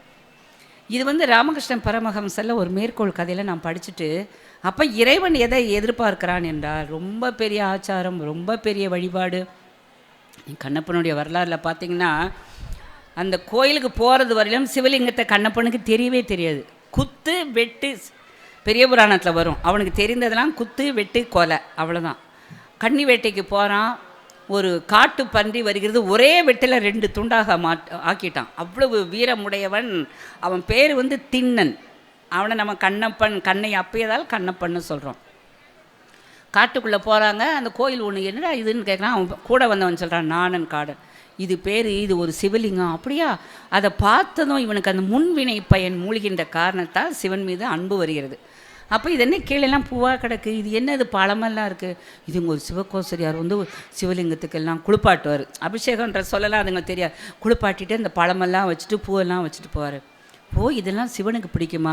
அப்போ நாமளும் என்ன செய்யலாம், இன்றைக்கி வேட்டையாட நம்பர் பன்னிக்கறி, அதை நாம் சமைச்சு நம்ம சாமிக்கு கொடுப்போன்னு அந்த பன்னிக்கறியை பூரா வெட்டி அதை நல்ல பகுதியை எடுத்து சுட்டு அதக்கி பார்த்தல்னா வாயில் போட்டு டேஸ்ட் பண்ணி ஒரு கம்பில் குத்தி இது எம்பெருமானுக்கு பிடிக்கும்னு கொண்டாந்து சால அழகிது நாயனாரே அமுது கொள்ளும். சேக்கிழார் சொல்கிறாரு, சால அழகிது நாயனாரே, நான் பார்த்து பார்த்து கொண்டேன் சாப்பிடுன்னு இப்படி வைக்கிறானாம். இவன் நண்பர்கள்லாம் நாக்க தொங்க விட்டுட்டுருக்காங்க, இவன் எப்படா கொடுப்பான் நம்ம சாப்பிட்லான்னு. இவன் எல்லாத்தையும் சிவனுக்கு ஊட்டிகிட்டு உட்காந்துருக்கான். சரி, இவனுக்கு கிறுக்கு பிடிச்சி போச்சு அப்படியே அவங்க அப்பா அம்மாட்ட போய் சொன்னாங்க, இந்த மாதிரி அவன் என்னென்னமோ பண்ணிட்டு உட்காந்துருக்கான்னு. அவங்க அப்பா என்ன சொன்னால், அவன் வரவே மாட்டேன் வீட்டுக்குன்னு சொல்லிட்டு தினம் காலையில் போகிறது, வேட்டையாடுறது, சாமிக்கு பண்ணுறது, பூவை பறித்து இங்கே வைப்பானா. தண்ணி இவர் என்ன பண்ணுறாருன்னு பார்க்குறா. இவர் சிவகோசரியார் அபிஷேகம் பண்ணுறதுல அவன் ஃப்ரெண்டு சொல்கிறான், இவன் இன்னும் சிவகோசரியாரை பார்க்கல. வாய் நிறையா தண்ணியை வச்சு வாய் கலசமாக வழிபாடு செய்யும் வேடன். வாய்க்குள்ளே தண்ணி, அது கங்கைக்கு சமம் இருக்க சேக்கிழார். வாய் கலசமாக வழிபாடு செய்கின்ற வேடன். எல்லாத்தையும் இப்படியே தலையை உதருவான், அந்த பூ சாமி மேலே விழுந்துடும், ஃபெங்க தண்ணியை விடுவான், அது அபிஷேகம். இந்த கறியெல்லாம் சமைச்சு இப்படி அவர் வந்த பக்கம் போவான் நான் வேட்டையாட. அவர் வந்துடுவார், அனுச்சித்தம் கெட்டேன், இந்த பாவி இப்பெல்லாம் பண்ணான்னு அதெல்லாம் போட்டு தூத்து தொடச்சி க்ளீன் பண்ணி அதுக்கு உண்டான மந்திரங்கள் பரிகாரங்கள்லாம் சொல்லி அவர் பூஜை பண்ணுவார். இப்படியே 6 நாள் கழிஞ்சதுக்கு அப்புறம்தான் தாங்க முடியாமல் சிவபெருமான்ட்ட அழுகிறார். எவன் இப்படிலாம் செய்கிறான்னு தெரியலே, சுவாமி நீ தான் காப்பாற்றணும். அப்போ அவர் சொல்கிறார், நீ நாளை காலையில் என்ன நடக்குங்கிறத பார். ஒரு அற்புதமான வரி. நான் சொன்னல, பக்தி என்றால் அன்பு. அப்போ சொல்ல, நீ என்ன நினச்ச, காட்டு பையன் நினச்சிக்கிட்டியா? அவனுடைய வடிவெல்லாம் நம் பக்கம் அன்பு என்றும், அவனுடைய அறிவெல்லாம் நமையறியும் அறிவென்றும், அவனுடைய செயலெல்லாம் நமக்கு இனியவாம் என்றும், அவனுடைய நிலை இவ்வாறு அறி. அப்பா அவனுக்கு ஒன்றுமே தெரியாது. அவன் நினைவு சொல்லு செயல் எல்லாம் எங்கிட்ட, நான் சிவன்கிறது கூட அவனுக்கு தெரியாது. ஏதோ இறை வடிவம் அப்படித்தான் நினச்சிட்ருக்கான். அவன் என் மேலே ரொம்ப பெரிய வச்சுருக்கான். அது எவ்வளோ பெரியங்கிறத நீ நாளைக்கு பாருன்னு சொல்லி அந்த இதெல்லாம் வேட்டையாடிலாம் வந்ததுக்கப்புறம் தான் ஒரு கண்ணில் குருதி கொட்ட செய்கின்றார். இவன் முதல்ல பச்சையெல்லாம் கொண்டாந்தான், புழிஞ்சான், விலங்குகள் ஏதாவது குத்திருச்சா கண்ணெல்லாம் யோசித்தான். அது ஒரு 1/2 மணி நேரம் தவிச்ச தவிப்பு ஒரு 15 பாட்டு இருக்குது சேக்கிழாரில். அதெல்லாம் விட்டுட்டு அப்புறம் யோசித்தான், உறுப்புக்கு உறுப்பு மாற்றுன்னு ஒரு பழமொழி இருக்குது. பழிக்கு பழி, உறுப்புக்கு உறுப்புன்றல்ல. உடனே ஆஹா எங்கிட்டக்கே மருந்து இருக்கு எனக்கு தெரியாமல் போச்சேன்னு என்ன பண்ணா, அப்படியே அம்பை விட்டு ஒரு இடந்து அப்படி லட்டு மாதிரி வந்து நம்ம கண்ணு அதை அப்படியே வச்சு ஒரு அப்புனா பாருங்க. சிவகோசிரியார் வெலத்து போயிட்டார், தூணுக்கு பின்னால் நின்று பார்த்துக்கிட்டு இருக்காரு. ஆடி போயிட்டார். இப்படி கூட ஒரு முரட்டு பக்தி உண்டா? கண்ணு நின்று போச்சு. இப்போ சிவன் நினச்சாராம் இவனுடைய பக்தி இன்னும் கூட தீவிரமானது என்பதனை சிவகோசரியாருக்கு உணர்த்த வேண்டும் என்று அடுத்த கண்ணிலும் ரத்தம் வர வைத்தார். இங்கேருந்து ரத்தம் கொட்டுது, ஆனால் இவன் குதிக்கிறான். எனக்கு ஒன்று இப்போ பயம் இல்லை சிவனே, இந்த கண்ணு ஒன்று மாற்று கண்ணு ஒன்று இருக்கே, எனக்கு மருந்து இருக்குது, அதனால் நான் ஒன்றும் கவலைப்பட மாட்டேன்னு. இதை இழந்துட்டா அந்த அடையாளம் தெரியாதுன்னு செருப்பு காலத்துக்கு அப்படி வச்சு அந்த கண்ணு கிட்டக்க மார்க் வேணும்ல எந்த இடத்துல அப்புறதுன்னு அப்படி காலை தூக்கி அந்த கண்ணுக்கிட்ட வச்சுட்டு இந்த இடத்த இப்படி வச்சான் பாருங்க அம்பை. நில்லு கண்ணப்ப, நில்லு கண்ணப்ப, நில்லு கண்ணப்பன்னு ரொம்ப சிவபெருமான் தவிச்சிட்டாரு, எங்கே குத்திடுவானோன்னு. மாறிலா என் வலத்தில் நிற்க, எப்பா நீ என் பக்கத்திலே இருப்பா, எங்கேயும் போயிடாத, நீ செஞ்சாலும் செஞ்சிடுவோன்னு பிடிச்சிக்கிட்டாரான். அந்த அம்பையை இறுக பிடித்து கொண்டார். அப்போ எப்படிப்பட்ட அன்பு! அந்த அன்புக்கு என்ன ஆச்சாரம்? ஒன்றுமே கிடையாது. அவனுக்கு ஒன்றுமே தெரியாது, சிவன்னா யாருன்னு கூட தெரியாது. பட்டினத்தார் வருகிறார். இந்த உலகத்தில் செய்வதற்கு அருமையான காரியங்கள் என்னென்ன 3 சொன்னார். வாளால் மகவறிந்து ஊட்ட வல்லேன் அல்லேன், மாது சொன்ன சூழால் இளமை துறக்க வல்லேன் அல்லேன், நாளாரில் கண்ணிடந்து அப்ப வல்லேன் அல்லேன், நான் சென்று ஆளாவது எப்படி திருக்காலத்தி அப்பனு. திருக்காலத்தி கோயிலுக்கு வரார். இறைவா இப்படிலாம் செஞ்சுருக்காங்க அன்பர்கள், பக்தி மேலிட்டாலும் அன்பாலும் என்னெல்லாம் பண்ணியிருக்காங்க உனக்கு. வாளால் மகவறிந்து ஊட்ட வல்லேன் அல்லேன். யார்? சிறு தொண்டர். குழந்தை கறி தான் சாப்பிடுவேன், ஒரு குலத்துக்கு ஒரு மைந்தனாக வேணும், ஆண் குழந்தையாக இருக்கணும், அம்மா காலை பிடிச்சிக்கணும், அப்பா தலையை பிடிச்சிக்கணும், குழந்தை ஈன் சிரிக்கணும், வெட்டணும், சமைக்கணும் எல்லாம் சொன்னார்ல. என் வீட்டிலே எனக்கு ஒரு மகன் இருக்கான்னு அவர் சந்தோஷப்பட்டாராம் சிறு தொண்டர், வெளியிலெல்லாம் போய் தேடாமல். அது வாளால் மகவறிந்து ஊட்டுதல். அடுத்தது ரொம்ப நல்ல பாட்டு. மாது சொன்ன சூழால் இளமை துறக்க வல்லேன் நல்லேன். யார் மாது? திருநீலகண்ட நாயனார். ரொம்ப நல்லவர் தான். நம்ம வரப்பு பாட்டெல்லாம் கேட்டு வந்தோம். எனக்கு திருநீலகண்டர் ரொம்ப பிடிக்கும். ஏன்னா தியாகராஜ பாகவதருடைய அத்தனை பாட்டும் எனக்கு மனப்பாடம். குயவன், தொழிலால் ஒரு குயவன். நீங்கள் இந்த பக்தி தொண்டு பண்பாடெல்லாம் பார்த்தீங்கன்னா பெரிய அளவில் பெரிய தான தர்மங்களெல்லாம் செய்யலைங்க. யார் யார் என்னென்ன தொழிலை ஒரு நாயன்மார் என்ன பண்ணியிருக்கிறாரு, கோயிலுக்கு வர அடியவர்களுடைய துணியெல்லாம் துவைச்சி நல்லா வெளுப்பாக்கி மடித்து கொடுத்துருக்காரு. இன்னொருத்தர் என்ன பண்ணியிருக்காருன்னா கோவணம் நெஞ்சு கொடுத்துருக்குறாரு. அடியவர்கள்லாம் அந்த காலத்தில் ஆண்கள் கட்டாயமாக அந்த கீழ் உடைன்னு சொல்லுவாங்க, அது ரொம்ப நல்லதான், ஹேர்னியா வராமல் காக்கக்கூடியது. அதையெல்லாம் இப்போ எத்தனை ரொம்ப பேர் விட்டுட்டாங்க. அதை நெய்து கொடுப்பதை ஒருவர் தொழிலாக செஞ்சார். கோயிலுக்கு குங்கிலியம் சாம்பிராணி போடுறத ஒருத்தர் தொழிலாக செஞ்சார். நிறைய நாயன்மார்கள் சாப்பாடு போட்டாங்க. அது ரொம்ப பெரிய தான தர்மத்திலே சிறந்தது. மண்ணினில் பிறந்தார் பெரும்பயன், மதிசூடும் அனலார்தமை அடியார்தமை அமுது செய்வித்தல், கண்ணினார் நல்விழா பொலிவு கண்டார்தல், உண்மையாமெனில் உலகவர் முன் வருக. எங்கள் மயிலாப்பூரில் நடந்த கதை. அங்கம்பூம்பாவை எரிஞ்சு சாம்பலாக்கி அவங்க அப்பா குடத்தில் வைக்கிறார். ரொம்ப அழகான கதை. அடியவர்களுக்கு அன்னம் பாலித்தல், அடியவர்களுக்கு செய்தல் தாங்க உண்மையான பண்பாடு. நீங்கள் வெளியிலலாம் போய் ரொம்ப எல்லாம் கஷ்டப்படலாம் படவே வேண்டாம். சிவன் அடியார்களுக்கும் அன்பர்களுக்கும் கோயில் தொண்டர்களுக்கும் நம்ம செய்கிற எல்லாமே புண்ணியத்தை தரும். சிவனேசன் அப்படின்னு மயிலாப்பூரில் இருக்கிறார். வசதியானவர், குழந்தையே கிடையாது. ரொம்ப நாளாக வேண்டி வேண்டி வேண்டி ஒரு அழகான குழந்தை, அங்கம் பூம்பாவை. ரொம்ப அழகு பேர், பூம்பாவை அவள் பேர். 7 வயசு குழந்தைக்கு, பூ பறிக்கிற குழந்தை, நான் கதையை சுருக்கமாக சொல்கிறேன், பாம்பு தீண்டி செத்து போயிட்டான்.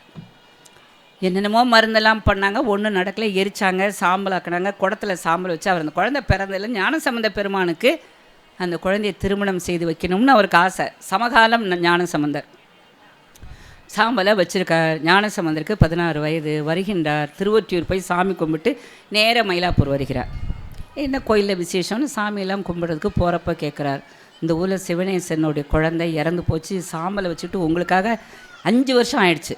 7 வயசில் குழந்தை செத்து, இப்போ எத்தனை வயசு? 12 வயசு. 5 ஆண்டுகள் சாம்பலை பத்திரமா வச்சுருக்கார்.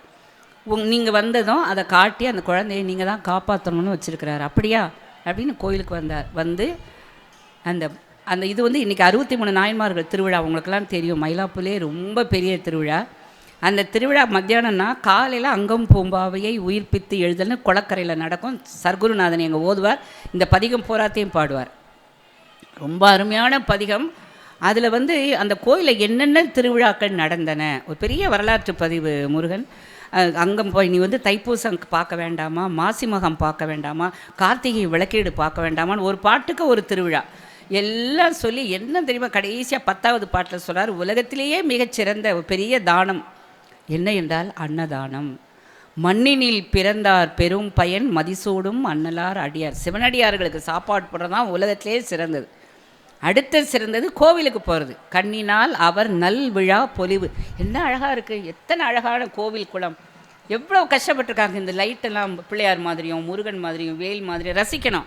வந்துட்டு நம்ம பாட்டுக்கு அங்கே எங்கேயா டீயை குடிச்சிட்டு வீட்டுக்கு போயிடக்கூடாது. இவ்வளோ கஷ்டப்பட்டு இவ்வளோ செஞ்சுருக்காங்கன்னா இதில் எத்தனை பேருடைய உழைப்பு இருக்குது. அவங்களாம் கடவுளே பகவானே இறையருளாக நல்லா இருக்கணும்னு மனசு வாழ்த்தணும்.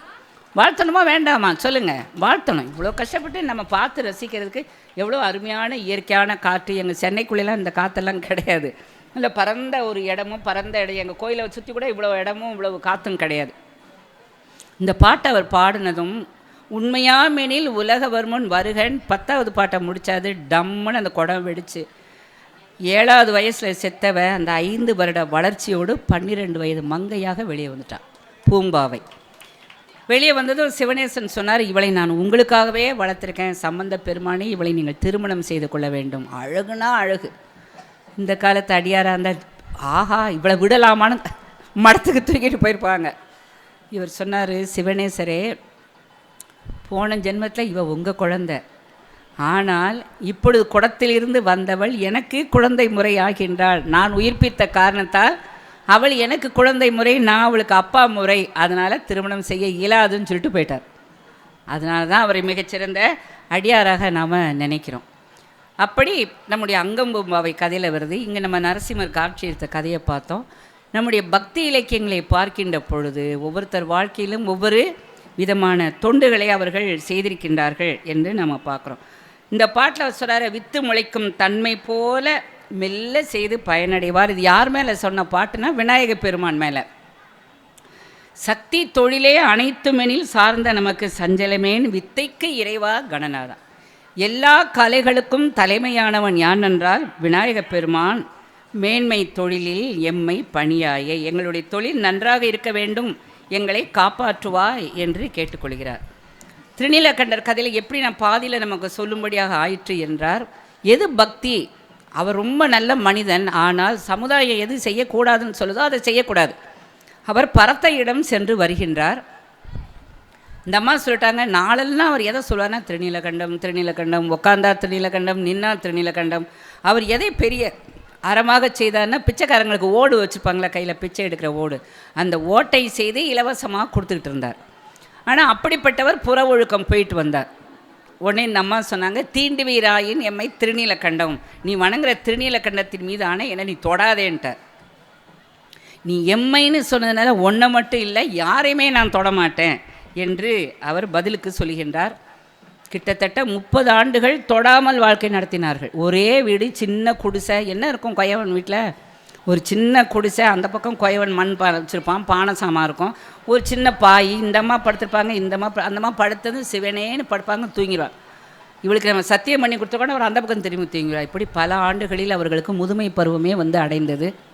இவர் வருகிறார் சிவனடியார், ஒரு ஓட்டை கொண்டு வந்து கொடுத்தார். கதை நமக்கு தெரியும். இந்த பாரு, இந்த ஓடை பத்திரமா வச்சுக்கோ, பிச்சை எடுக்கிற ஓடுன்னு நினச்சிட்டா நான் ரொம்ப ராசியான ஓடு, ஏன்னா அதில் நிறைய பிச்சை கிடைக்கும் போல் இருக்குது, ரொம்ப ராசியான ஓடு, நான் அப்படி வடக்க போயிட்டு வந்து இந்த ஓட்டை வாங்கிக்கிறேன்னு போயிட்டார்.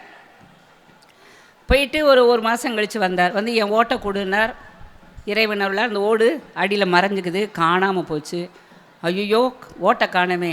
இவர் பாட்டு பாடுவார்ல அந்த காலத்தில், மறைவாய் புதைத்த ஓடு மறைந்த மாயம் என்ன முனிவரே அறியேன்னு ஒரு பாட்டு வரும், பாகவதர் பாட்டு. அந்த சினிமாவில் ஒரு 50-60 பாட்டு எல்லாம் பாகவதர் பாட்டு தான். தீன கருணாகரனே நடராஜா நீலகண்டனே, அந்த பாட்டை பாவம் ரொம்ப அருமையான பாட்டு அதெல்லாம். அப்புறம் ஓடு இல்லைன்னதோ இவருக்கு ரொம்ப கோந்துருச்சு. ஏன் ஓட்டை நீ திருடிக்கிட்ட வச்சுட்டேன்னு திட்டு அரசன் முன்னால் வழக்கு போகிறது. அந்த காலத்தில் எப்படி வந்து சத்தியம் பண்ணியிருக்காங்கன்னா, ஒரு குச்சி தண்ணிக்குள்ளே 2 பேரும் கையை பிடித்து கொண்டு அப்படியே முங்கி எழுந்திரிச்சு சத்தியம் பண்ணுறது ஒரு முறையாக இருந்திருக்கு. அது மாதிரி சத்தியம் பண்ணு அப்படின்னு அரசன் கட்டளையிட, நான் இவளை தொடவே மாட்டேன், நாங்கள் தொடாமல் 30 வருஷமாக வாழ்ந்துட்டுருக்கோம், இந்த மாதிரி ஒரு நிகழ்ச்சியை சொல்லிடுறாங்க எல்லாரும் முன்னாலேயும். சொன்னதும் இப்போ இவர் பார்த்தார், அதெல்லாம் முடியாதுன்னு ராஜா சொல்லிட்டு ஒரு பெரிய குச்சியை கொடுத்து, இந்த அம்மா ஒரு பக்கம், திருநீலகண்டர் இந்த ஐயா ஒரு பக்கம் முங்கி எந்திரிங்க அப்படின்னது சிதம்பரத்தில் நடக்கிற நிகழ்ச்சி. 2 பேரும் முங்கி எந்திரித்தார்கள். அவர்களுடைய இளமை திரும்பி வந்தது. அந்த கோயிலுக்கு என்ன தெரியுமா பேர்? இளமை ஆக்கினார் கோயில். சிதம்பரத்தில் இருக்குது. நானும் போய் ஒரு குளியல் போட்டேன். ஏதாவது இளமை கிடைக்கிறதுக்கு வழி இருக்கா பார்க்கலாம். அங்கே வரவங்களாம் சும்மா காலையாவது வைக்காமல் அந்த தண்ணி படாமல் யாரும் வர்றதே இல்லை. அந்த அம்மா அப்படி பிரிந்திருந்த காலத்தில் இங்கே இருக்கிற பெண்களுக்கு ஒரு செய்தி. பக்தினா எனது வாழ்வியல் முறைகள் இருக்கணும்ல, பண்பாட்டை சொல்லிக் கொடுக்கணும்ல. நாங்கள் 2 பேருக்கு இடையில ஒன்றுமே இல்லைங்கிறத ஒத்துருக்குமே சொல்லலை. நம்மளாக இருந்தால் என்ன பண்ணுவோம்? பக்கத்து வீட்டில் ஏக்கா இந்த மாதிரி என்னை தொடாதேன்னு சொன்னேன்னா எனக்கு தொடர்றதே கிடையாது. வீட்டில் ஒன்றும் கிடையாது. உடனே அவருக்கா பாருங்கள், அங்கே ஒரு பைப்படியில் போய் ஒரு 10 பேர்கிட்ட அவங்களுக்கு இடையில இல்லற வாழ்க்கையே கிடையாது. அவங்க இன்னும் ரேஷன் கடையில் அங்கே இங்கே ஊர் பூரா என்ன ஆகிடும்? இவங்களுக்கு இடையில ஒன்றுமே கிடையாது, இவங்களுக்கு இடையில ஒன்றுமே கிடையாதுன்னு ஊர் பூரா தூத்தும்ல. அற்புறு புணர்ச்சி இன்மை அயலறியாமல், அதான் பண்பாடு. அற்புறு புணர்ச்சி இன்மை அயலறியாமல் வாழ்ந்தார். இவங்க 2 பேருக்கு இடையில கணவன் மனைவி கூட்டம் இல்லை என்பதை பக்கத்து வீட்டுக்கு கூட சொல்லலை. அப்படி எத்தனை வருஷம்? 30 வருடங்கள் வாழ்ந்தார் என்பது தான் இந்த வரலாறு நமக்கு சொல்லுகின்ற பண்பாட்டு செய்தி. அதுதான் ரொம்ப முக்கியம். அப்போ இந்த வரலாறுகளை, பக்தி இலக்கியங்களை படிக்கின்ற பொழுது ஒவ்வொன்றிலையும் ஒவ்வொரு கதையும் நம்ம நினைக்கக்கூடாது. அந்த கதை நமக்கு என்னத்தை சொல்லுகிறது? நிறைய பக்தி இருக்கிறதா? ஆணவம் கொள்ளாதே. பிள்ளையாரை நம்ம வாழ்க்கையில் எப்படிலாம் நம்ம எளிமையாக கொண்டாடுகிறோம் என்றால், ஊரில் நீங்கள் நார்மலாக குளத்தங்கரையெல்லாம் இருக்குல்ல, குளத்தங்கரையில் பார்த்தீங்கன்னா பெரிய அரச மரம் இருக்கும். அநேகமாக அரசை சுற்றி ஒரு வேம்பு இருக்கும். அடியில் ஒரு பிள்ளையார் கட்டாயமாக இருப்பார். எங்கள் கிராமத்து பக்கம்லாம் பார்த்திங்கன்னா திருநெல்வேலி பக்கம் பிள்ளையார் பொண்ணு தேடிட்டு இருக்காரு. இது பரவலாக சொல்லக்கூடிய செய்தி. ஏன்னா முருகன் 2 கல்யாணம் பண்ணிக்கிட்டார், வள்ளி தெய்வானை 2ஐயும். உடனே இந்த அம்மாவுக்கு ரொம்ப கவலை. பார்வதிக்கு இன்னும் நம்ம இந்த ஒரு பிள்ளை மூத்த பிள்ளைக்கு கல்யாணம் பண்ணாமல் 2வது பிள்ளைக்கு பண்ணிட்டோம். எப்போ உனக்கு நீ எப்போ பண்ணிக்கப்புறம்? அம்மா எனக்கு ஒன்றை மாதிரியே பொண்ணு வேணும், அப்போ தான் நான் கல்யாணம் பண்ணிக்குவேன். அப்போ குளத்துலலாம் குளிக்க பெண்கள் வர்றாங்களே, அங்கே போய் உட்காருன்ருக்காங்க. இப்போ செவி வழி செய்தி. ஆனால் பிள்ளையார் கோயில் இருக்கும். நம்முடைய சமய வழிபாடுகள் எல்லாவற்றிலும் ஒரு அறிவியல் உண்மை பொதிந்து கிடைக்கிறது. அந்த அறிவியல் உண்மையை நாம் எடுத்து சொல்லணும். அரச மரம் ஆலமரம் 2மே சிவனாகவும் சக்தியாகவும் கும்பிடுகின்ற வழிபாடு மரம். அரசு சிவன், வேம்பு சக்தி. இந்த 2 பின்னி பிணைந்து இருக்கு இல்லைங்க. அப்போ வருகின்ற காற்று இருக்குல்ல, அந்த காற்றுக்கு மலட்டு சக்தியை, மலட்டு பூச்சிகள் இருக்குல்ல பெண்களின் வயிற்றில், அதை கொல்லுகின்ற ஆற்றல் உண்டு. என்ன பண்ணுவாங்க? 48 நாள் தினம் கோயிலுக்கு போய் அந்த குடத்துல இருந்து பிள்ளையாருக்கு 9 குடம் 11 குடம் இறைச்சி தண்ணியை விட்டு அபிஷேகம் பண்ணி, அதுக்கப்புறம் 48 நாள் சுற்றுறப்போ என்ன ஆகும்? முதல்ல உடல் மெலிஞ்சிரும். படி ஏறி ஏறி ஏறி இறங்குறப்போ கொஞ்சம் மெலியும். 48 நாட்கள் சுற்றி வரப்போ இந்த காற்று வரும், குழந்தை பிறக்கும். சில பேர் என்ன சொல்லுவாங்க? அரச மரத்தை சுற்றிட்டு அடி வயிற்றில் தொட்டு பார்த்தாலான்னு ஒரு பழமொழி. ஒரே ஒரு நாள் சுற்றிட்டு தொட்டு தொட்டு பார்த்துக்கிட்டலாம், புள்ள உண்டாயிட்டோமான்னு. அதில் அரச மரத்தை சுற்றிட்டு அடி வைத்த தொட்டு பார்த்தாலான்னு ஊரில் வேகமாக ஒன்று நடக்கணும்னு நினச்சிங்கன்னா இந்த பழமொழியை எங்கள் திருநெல்வேலி பக்கம் சொல்லுவாங்க. அவகடக்கா அரச மரத்தை சுற்றிட்டு அடி வைத்த தொட்டு பார்த்தாலான்னு. அந்த மாதிரி 48 நாட்கள் அந்த கோயிலை சுற்றி வர்றதும் தண்ணி எடுக்கிறதுமா இருக்கின்ற பெண்கள். அப்போது அது சயின்டிஃபிக், அறிவியல் உண்மை. அந்த மலட்டுத்தன்மையை போக்குகின்ற ஆற்றல் அரசு வேம்பு இணைந்த காற்றுக்கு இருக்குன்னு இன்றைக்கில் நேற்றுல எத்தனையோ ஆண்டுகளுக்கு முன்னால் கண்டுபிடித்த தமிழர்கள் எவ்வளவு பெருமைக்கு உரியவர்கள் நம்ம யோசித்து பார்க்க வேண்டாமா? அதே மாதிரி எனக்கு ரொம்ப நாளாக இது ஒரு சந்தேகம் உண்டு. ஏன் ஒரு பழமொழி, பிள்ளையார் பிடிக்க குரங்கா முடிஞ்சுது சொல்கிறோமா? பிள்ளையார் பிடிக்க குரங்கா முடிஞ்சுது. அதுக்கு ஒரு அருமையான விளக்கம் என்ன என்றால், விநாயகர் சதுர்த்தி ஆவணி மாதம் சதுர்த்தசியில் வருகிறது. இந்த ஆண்டு முடிவில் பார்த்திங்கன்னா அனுமந்த ஜெயந்தி, ஸ்ரீராம் நவமி 2 வரும். அனுமந்த ஜெயந்தியோடு முடியும். பிள்ளையார் இதில் ஆரம்பித்து அனுமத் ஜெயந்தியோடு முடிக்கினா பிள்ளையார் பிடிக்க குரங்காய் முடிந்தது. பிள்ளையாரில் ஆரம்பித்து அனுமானில் முடிஞ்சது. அதுதான் அர்த்தம். ஒவ்வொரு பண்டிகைகளுக்கும் ஒரு ஆரம்பம் தொடக்கம் அப்படின்னு வச்சுக்கிறாங்க நம்ம. அது மாதிரி பேசாமல் இருன்றதை எங்கள் ஊர் பக்கம் கம்முன்னு கடை, மெட்ராஸில் சொல்கிறல கம்முன்னு கடை, கம்முன்னு இருன்னு. கம் என்பது விநாயகப் பெருமானின் பீஜ மந்திரம். ஓம் கம் கணேசாய நமக, ஓம் கம் கணேசாய நமகன்னு கம்முன்னு இருக்கு பாருங்கள். பேசாமல் இருன்னு அர்த்தம். முடியுமா? பேசாமல் இருன்னு சொன்னால் நம்ம என்ன பண்ணுவோம்? செத்தே போவோம். இந்த வாழ்க வளமுடனில் வாரத்தில் ஒரு நாள் மௌனமாக இருத்தல் ரொம்ப நல்லது. நம்முடைய உடம்புக்கு அது அவ்வளவு ரத்த அழுத்தத்துலேருந்து சர்க்கரையிலேருந்து எல்லாத்தையும் கட்டுப்படுத்தக்கூடிய ஆற்றல் மௌனத்துக்கு உண்டு. நம்ம முருகப்பெருமான் கதையில் வந்து அருணகிரிநாத பெருமான் கதையில் அவர் புற ஒழுக்கம் சென்று வந்து சகோதரி கடுமையாக பேசி தொழுநோயெலாம் வந்து தற்கொலை செய்து கொள்ளலான்னு நம்முடைய திருவண்ணாமலை அந்த கோபுரத்தில் இருந்து அப்படி குதிச்சார் பாருங்க, முருகப்பெருமான் தடுத்தாட்கொண்டார். சொல்லற சும்மா இரு, அவ்வளோதாங்க உபதேசம். பெரிய பெரிய பக்கம் பக்கமாலாம் முருகன் உபதேசம் பண்ணலை. சொல்லற சும்மா இரு, பேசாத. எவனொருவன் பேசாமல் இருக்கின்றானோ அவனுக்கு ஆயுள் நீளம். திருமூலர் சொல்கிறார், உடலை ஓம்பினேன் உயிரை ஓம்பினேனே. திருமூலர் சொல்கிறார், இந்த உடல் வந்து உள்ளம் பெருங்கோயில், ஊனுடம்பு ஆலயம். வள்ளல் பிரான் அதுக்குள்ளே இருக்கான், அது ஒரு பெரிய கோயில். இந்த கோயிலை பத்திரமா வச்சுக்க வேண்டாமா? எப்படி வச்சுக்கணும் தெரியுமா? ரொம்ப அருமை. திருமூலர் சொல்கிறாரு, இந்த பால் காய்ச்சிற பாத்திரம் இருக்குது பாருங்கள், அதை வீட்டில் ரொம்ப சுத்தமாக வைப்போம். இப்போ சாம்பார் பாத்திரத்தை எப்படி வேணாலும் வைக்கலாம், ஏன்னா மறுநாள் சாம்பார் கெட்டு போகாது. ரசம் வைக்கிறது, பருப்பு வைக்கிறது, கூட்டு வைக்கிறது, சட்னி வைக்கிறது, எந்த பாத்திரத்தை வேணாலும் நீங்கள் சரியாக கழுகாமல் பத்தோடு இருந்தால் பாதிக்குமா? பால் காய்ச்சிற பாத்திரத்தை சரியாக கத்தலைன்னா என்ன ஆகும்? அப்படி பொங்குறப்ப துண்டு துண்டாக போயிடும் பால். எவ்வளோ நல்ல உதாரணம். பால் காய்ச்சுகின்ற பாத்திரத்தை எவ்வளவு தூய்மையாக நாம் வைத்து கொள்வோமோ அப்படி இந்த உடம்பை தூய்மையாக வைத்து கொள்ள வேண்டும். இந்த உடம்பை அவ்வளோ பத்திரமாக வச்சுக்கணும்னு 2000 வருஷத்துக்கு மேலே சொன்னவர்னா அவர் தானங்க சிறந்த மருத்துவராக இருக்க முடியும். நம்ம கவனிக்கிறது இல்லையே. அப்படி கவனிக்கலைன்னு சொன்னால் அந்த உடம்பு நம்மை பழி வாங்கும். இந்த போயிட்டார்ல டக்குன்னு எதிர்பார்க்காம. அதைத்தான் முருகன் சொல்கிறார், சொல்லற சும்மா இரு, கொஞ்ச நேரம் சும்மா இரு, கம்முன்னு இருங்கிறார் விநாயகப் பெருமான். கம் என்பது பீஜ மந்திரம். கம் என்று இருனா கொஞ்ச நேரம் அமைதியாக இரு, டென்ஷன் இல்லாமல் இரு. அதுதானே, ஐயோ எனக்கு ஒரே டென்ஷனாக இருக்குது, காலையில் ஒன்று இங்கே ஒன்று அங்கே போகிறேன் இங்கே போகிறேன் பறந்துக்கிட்டு ஓடுறோம்ல, அதெல்லாம் நம்முடைய ஆயுளை குறைக்கும். நம்ம இறங்கி வர்றப்போ ஒவ்வொருத்தர் தலையிலையும் பிரம்மா எழுதுவாராம், இவனுக்கு 1,00,000 மூச்சு காற்றுகள் அலாட்டட். ஒரு நிமிடத்துக்கு நம்ம படிச்சிருக்கோம் 72 நினைக்கிறேன். இந்த பல்ஸ் எல்லாம் அடிக்கிறதுல இத்தனை மூச்சு காற்றுகள்னு இருக்குது. இப்போ பேசுகிறப்ப என்ன ஆகும்? இந்த மூச்சு காற்று விரையாகும். நான் படபடன்னு பேசுகிறேன்ல, அப்போ மூச்சு காற்று விரையாகும். ரொம்ப விரையம் யாருக்காகும் தெரியுமா? நாதஸ்வர வித்வான். வயிற்றில் இருந்து தம் பிடிச்சு வாசிக்கிற ஒரு அசுர வாத்தியம் நாதஸ்வரம், அங்கே வாசிக்கிறது. அதனால தான் இவங்க என்ன பண்ணுறது, காட்டுக்குள்ளே போய் தவம் செய்ய ஏன் போகிறான்னா, மனிதர்களுடைய தொல்லையே இல்லாமல் அந்த மூச்சு காற்றை அடக்குதல். இப்படி கணக்கு பண்ணுங்கள், ஒரு நாளைக்கு 2000 மூச்சு காற்று என்னால் சுவாசிக்க முடியும்னா நான் என்ன பண்ணுறேன், பேச்சை குறைத்து உணவை குறைத்து அந்த 2000 1500 ஆக்கி, இன்னும் கொஞ்சம் யோகாலாம் பண்ணி மூச்சு பயிற்சி பண்ணி அந்த 1000 மூச்சு காற்றையும் 500 ஆக்கி, அந்த 500ஐயும் செலவு பண்ணாமல் 100 ஆக்கி, ஒரு நாளைக்கு 4 தடவை தான் மூச்சு விடுறதுன்னு வச்சா 3000 ஆண்டுகள் இருக்க முடியுமா முடியாதா? திருமூலர் வாழ்க்கை அப்படித்தான்.